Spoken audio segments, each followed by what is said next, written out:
اهلا بيكم مشاهدي قناه اون. الكل في انتظار حفل النجم الجيل تامر حسني والفنان السوري الشامي على مسرح يو ارينا يوم الجمعه اللي جايه، وعلشان كده نزلنا الممشى السياحي لمدينه العالمين الجديده علشان نسال الزوار هو ليه تامر حسني هو نجم الجيل. تعالوا نشوف هيقولوا ايه.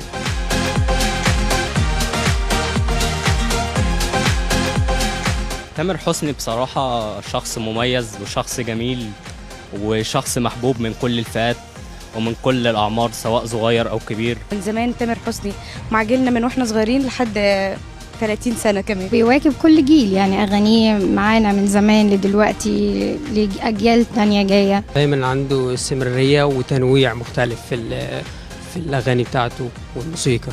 بحبه عشان هو بحسه على طبيعته كده، يعني بحسه شبهنا كده.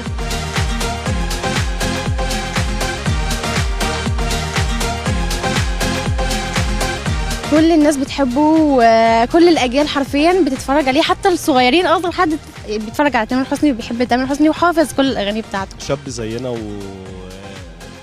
وستايله زينا وبيلبس زينا، ويعني دمه خفيف كده على القلب. ارجع لنا قلبي معك مش قادر انسى هواك يا حبيبي يا احلى ملاك يا روح الروح. حلو قوي كده.